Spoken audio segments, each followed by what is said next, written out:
Okay, so today, I just want to make a little video. This is Molly, Ashley's horse. We're not going to film all of it, I'm just going to do a little bit just so you can get an idea. So I spoke to Molly before, so Ashley spoke to her before, I've already explained that. So, these are the things that she really wanted to talk about. And then we can go from there. So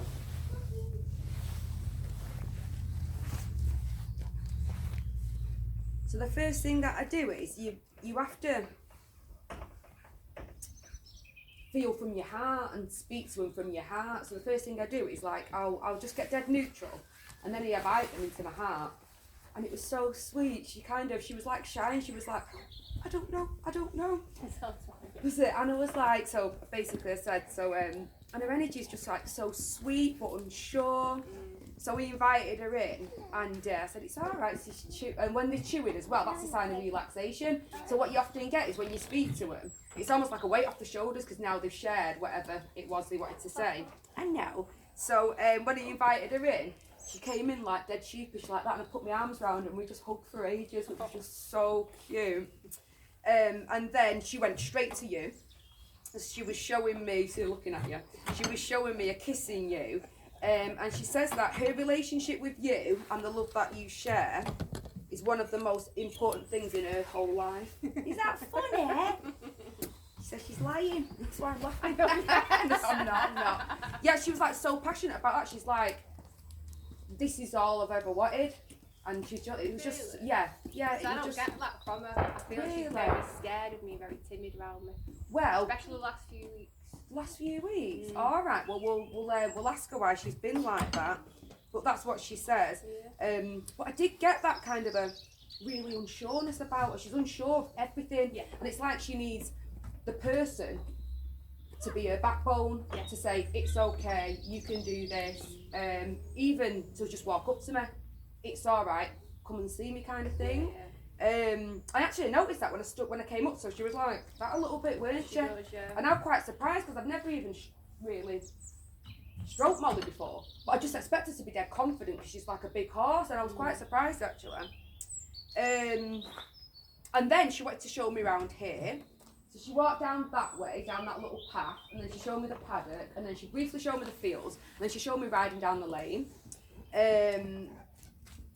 And she said that she absolutely loves it here. She said it's dead special. And she said that in the past on other yards, she kind of faded into the background. She said it suited her at the time, but here she says she's really special. She's special to everyone. Everyone notices her. Everyone says hello to her. She's really important, and she likes that she's important. Rana, move her speak up. Yeah. And then she showed me a ginger cat. And it was a past memory. It's an old memory. And she said, let me read this. She said it was a friend for a very long time. And I think it was at a place where either she was born or she was very young. She looked really young.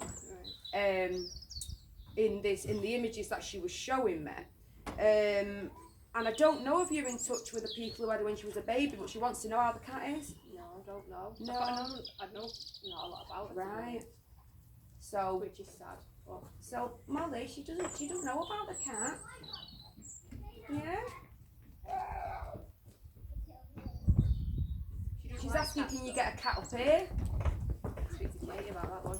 Do you want a cat? There is a wild cat that's called Look anyway. Oh, right, okay. Yeah, the black and white one. She does like cats. Yeah. But no, she said, like Phil having a cat up well, here, yeah, she said it was, she showed me, and it was sat on the stable door where she used to be, and it was like just with her all the time, and she would nuzzle it, and she would just get lots of comfort from it. So, well, Molly, you know the black and white cat that comes, maybe you can be that one's friend. Like you. She's having a look for it now. Says it comes at night more. Yeah, it does. Does it? Yeah. I've seen it at night. Have you? Yeah. Molly, well, it might be, I don't know. You know more. So then what else did she say? Oh, and then she was showing me what looks like sports tack. Like this breastplate, but like proper sports tack. Like almost like a jumping saddle. And the person who was riding quite short. So I wondered if she's done like jumping or eventing or hunting or something like that before you got her. And then what else did she say? Oh, and without being rude, the person who rode her before was really heavy-handed, quite a lot of sawing, pulling, and it was like, you have to be on the bit, you've got to be on the bit, Like, and it was all about how she looked, she was on the bit, constantly. And Molly said that isn't for her, and she found it really, oh, and that's another thing as well, where it was. She was showing me in a paddock, but then it was just green all round. It was like countryside, just like proper green all round. Stop it. And she said there was a lot of pressure to perform everything she did. There was no just going out for a gentle ride. There was no just meandering around the paddock. Everything was so much pressure to perform, and it really made her very stressed. And she said that she would come out, she would get really itchy sometimes when she was being rode because she would sweat a lot because she was stressed. And then sometimes she didn't come out in hives. And she said that, in her own words, she didn't think she was very good at that job. That's why she was sold. And she was really worried about where she'd go and what would happen to her, but in a way she was actually relieved. Is that funny, Molly? And she was kind of saying that for a horse to be relieved, to be sold, is really big. Because it's like bet the devil you know kind of thing. And then she said, oh right, so yes, so she said that. And then I said, well, what about where you are now? And she says that she's in love with her family. She's always so happy to see the girls. So I thought you had 2 girls. Do you have to bring 2 up with you then? Is it Ashley's daughter? Mia and Yeah. Ella. She said girls, so I thought they were both little girls because they were always there. And she's showing me, obviously I've not met your daughter before, I don't think. And she was showing me them rubbing her legs. Her leg. Does she? And she says she loves that. She's like, I can't believe I've got my own family. And that's what she loves the most, is like when I didn't know how big she was, but it looked like she was kind of leg height. Yeah. And she was like rubbing her legs, and Molly's just like, oh, she's just like, this is just, oh, and she thinks that's absolutely, go away Blitzen before you get bit. And she thinks that's absolutely gorgeous. She's just like, I've got my own family and I've got all this love, and I can't find a word to describe how she feels about it. It's just so beautiful, and it was quite emotional actually listening to her. And then I said, oh, what do you think about being rode, Molly? Now this was a bit of a mash of lots of different memories all flashing in. Sorry, lots of different memories all flashing in. So I think she's a little bit cold-backed, but in a discreet way. She's not like when you get on her, she don't drop her back, but sometimes she'll be a bit twitchy. And then she said, now this is really, I felt like this was really important information, and she wants you to know, so that if anyone rides her in the future, this is how it's going down. So she says that's why sometimes she can all of a sudden do a little buck or be nazi. And by nazi, she was kind of like just swishing her tail and just being a bit off like that. Not doing anything major, but just not right. And it's because she gets a little bit tight for her back, a little bit cold-backed. And she said that it's worse with riders that don't carry themselves properly. So riders that are a bit clumpy in the trot or not very well balanced, that basically really, she's got a lot of patience, but she hasn't. When they keep on doing it, she'll put up with it so long, and I got the thought that by so long she means about 5 or 10 minutes, then you're off. And she'll literally, she's like, I'm not being mean, but I can't cope with it. And she will just literally turf them. But she doesn't do it with everyone. And this is the thing, and she says that sometimes people think, oh, she doesn't like them, but she can't cope with an unbalanced, clumpy rider. She just has no patience for it. She's like, I'll give you this, and then that's it. But she was making out, she doesn't throw you off, really. She's never free. No, that's what she, oh, look at, and you think she don't love you? Come on, Ashley. Katie, we just check that we're still in the shop. It's alright. Yeah, you are, Oh, yeah. Cheers. So, yeah, so she was kind of saying, like, I won't do that to my mum because she thinks that you've got a really nice, you distribute your weight very evenly. I would almost think, maybe do you ride a bit short for a tall person? Yeah. So because you do, your weight's not clumping in her back, it's kind of off her back, and she thinks that's really nice. She likes the way you ride with your hands. You know, like the homes where she's come from. Yeah, so there's that as well. Let me see.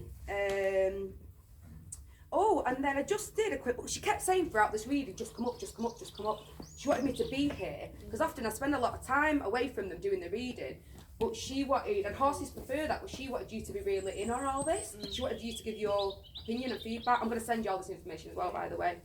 And then I got that sometimes she gets a bit of irritation in her right ear. So when you ride her sometimes she's a bit like, and you just think she's just being daft, but she's like, no, I've got, my ear's irritating me. And then, now this is complicated. It's not complicated, it's hard. I have to feel in my body what they feel in theirs. The point of her right shoulder, she won't bite me, will she? This bit, let me see how she described it, causes a heaviness in her gait. She's not lame, but this leg almost appears a bit sluggish and heavy. So, Hello, Rana. What do you think, cheeky girl? all right, jealous knickers. Rana, it's not your turn to talk. So she says, so it almost makes her feel a little bit, come away from the horse, a little bit sluggish. And this also causes, and I couldn't find the right word, an awareness to her back left. Strain is too strong a word. It's not a strain. It's almost like that leg, she feels it. So if we was walking, we wouldn't notice our legs were doing anything.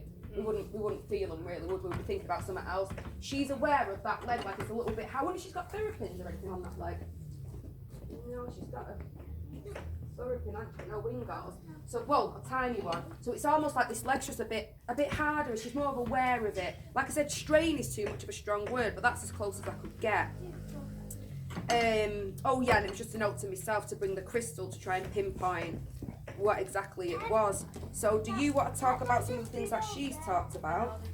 And she just said, get up here quick. It's dead weird, did you say right here? Because I just found a lump in her ear this morning. Oh my gosh. Really weird. Right. And that back left. She's always had problems with the back anyway. Right. She's had physio since I've had her. Yeah. But she was back to the two-year-old, which was it. It's okay, don't worry. They used to, because they stay with the horses in the day, if she pins, they'll move. Right. Yeah. I don't want to. Oh, don't. She always used to be fine with dogs, but she went for her, so since then she's got a bit of a bird with them. She won't really do anything, but Yeah, if she pins her ears, they'll just move, Yeah. because Gwen swallowed it for a few times. I chased them off. Yeah. And then her back left leg, she'd had 4 abscesses in that in the last 3 Oh, years. really? Yeah. She's Right. just got over one, hasn't she, now? Is that funny, Molly? What about where she come from? When she was showing the paddock and the green and the way somebody was riding her? Did you see her be rode by? Where she came from, I'm not say it on there, maybe edit it out. Yeah. The Mannings. Oh, okay, right. Yeah, and that is very green actually, isn't it? Yeah. And he was also very forceful with her. But you know what's really funny? I wanted to say, it seemed like it's a man who's riding her. Right, okay. Right, yeah. And he used to ride her, pinned chin to chest, Yeah. and it was, you have got a job and this is your job. Yes, she were a pet, that's it, yeah. And did she do a bit of jumping then? Yeah. Right, yeah. She had full legs at the tack shop, so when I bought her, she stripped everything back, and I don't mess with them out. Right. Stripped them out. And that was it, Weird when when you you say say sports riding. tacken. She Yeah. had a martingale on, side reins, fringing, double bit. He had a kitted out, she was only a baby. I had her 8 years now, she's 12. She was I'm only just a going to baby. stop this now because we're just going into a bit more detail. Thanks for watching.